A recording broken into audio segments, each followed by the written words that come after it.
Alright, guys, Archer here with my good friend Ingots. Hello, Ingots. Hey, So, we're bringing you our third video in the Gear Up series, and this video is going to cover levels 55 plus.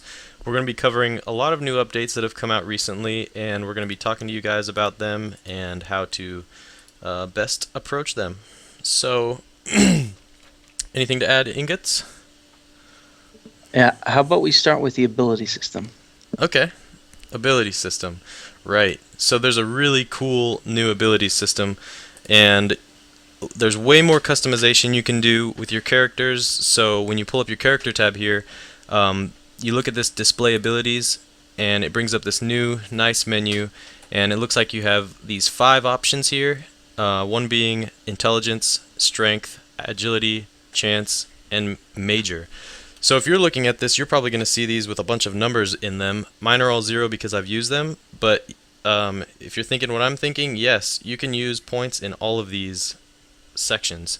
So we'll go ahead and start with this first one, looking at intelligence. And you can see there's percent HP, resistances, regeneration, heals received, and lifesteal. You're going to be able to adjust whichever ones you think best suit your character needs. You can see I used resistances and HP a lot, and also some regeneration, this being a rogue that I play, pretty high damage output. And moving on to strength, there's all your damage and resistance and health points bonuses for any elements that you use.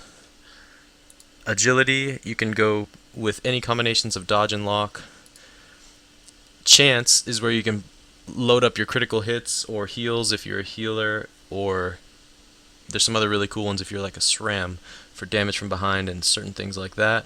And then your major one, this is the big one. This is where you can get your AP, MP, and all the other really good goodies here. Control, excellent stuff. So you can invest into all of these things and use all the points available for each section and really customize out your character.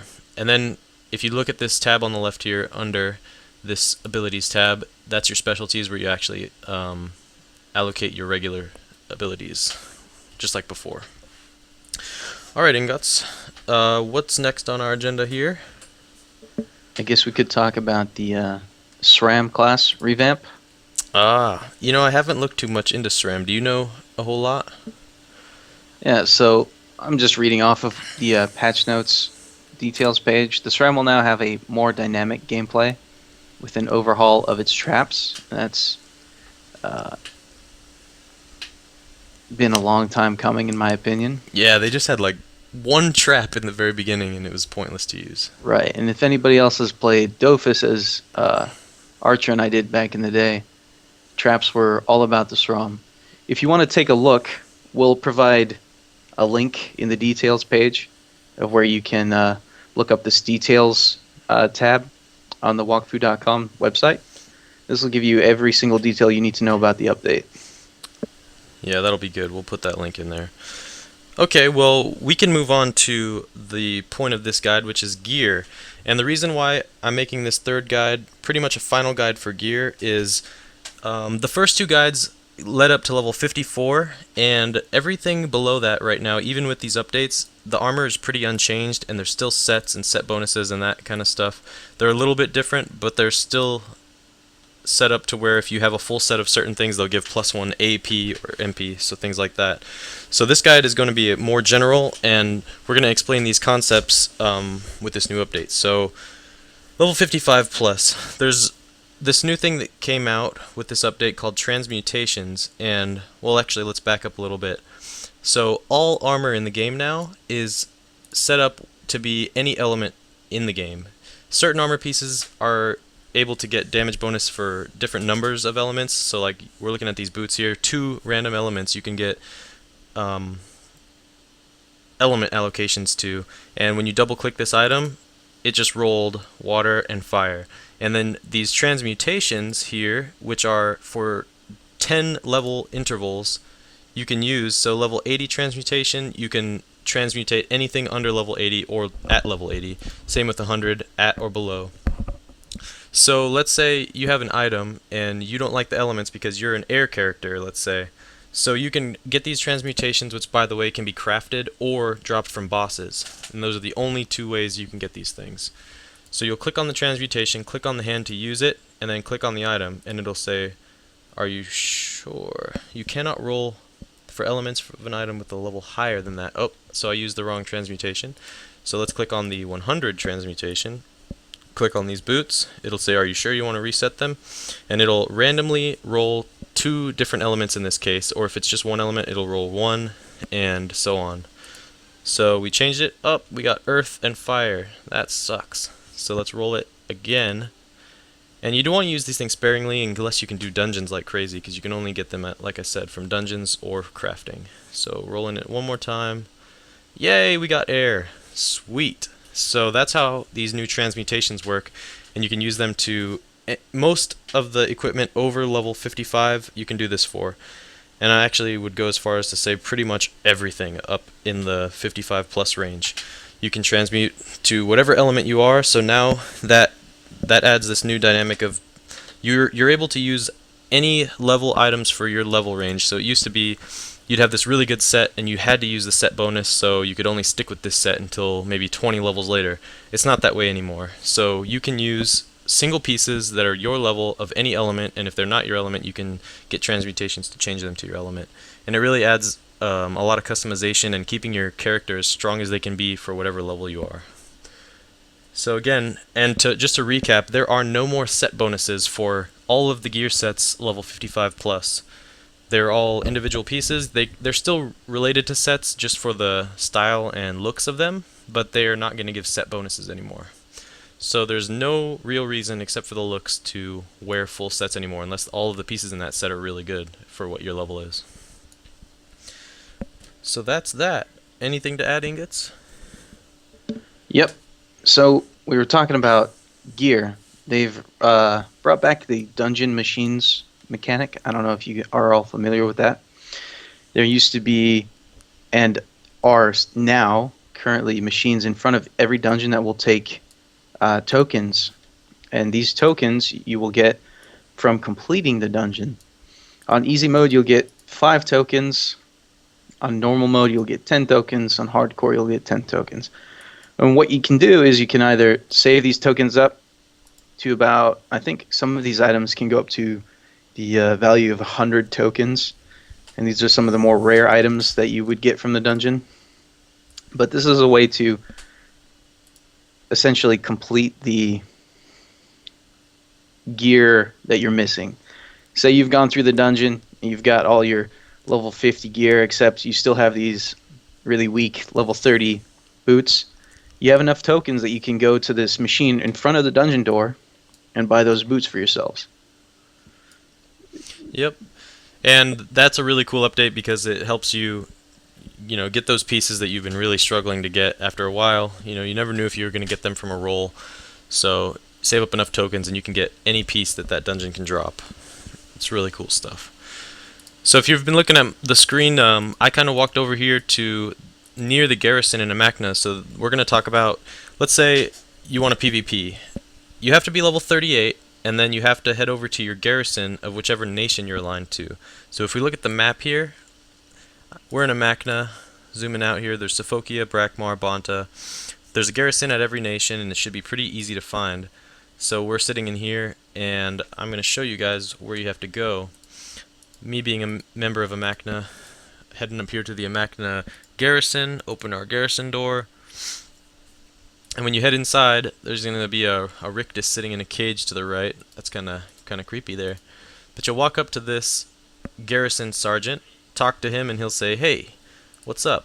And then you'll say, "Yeah, I want to become a guard of my nation." And then he'll say, "Alright, well, let's start up this quest." And he'll give you an option to, you'll either say, I want to think about it, or yes, I want to be the guard of the Amacna/Bonta/Brakmar, whichever nation you are, nation. Or you can say, I want to think about it. And then if you head over here to the rictus in the cage and talk to him after you're deciding your outcome or your choice, you can talk to this rictus and he'll say, "Hey, it's pretty cool being a bandit. You don't take orders from anybody." And you can become a member of the bandit rictus nation. And the cool thing about that is they're enemies of everybody, so lots of PvP to do if you're a bandit.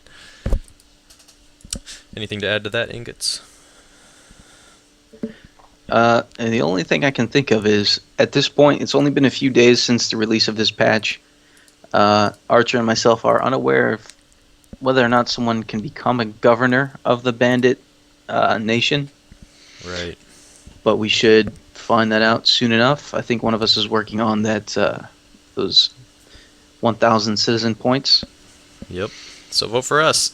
Another thing to note is that if your bandit, your Rictus clan, is lacking in community, the only way to really create that Rictus community is to join yourself. So Yep. we are voting for you to come join us. Absolutely. Our Rictus guild is called Respectable Rictus. Look for us on Nox server. Okay, so the last thing I wanted to cover in this video was talking about, so you're level 55 plus now, and you want to know where you can get your gear for whatever your level.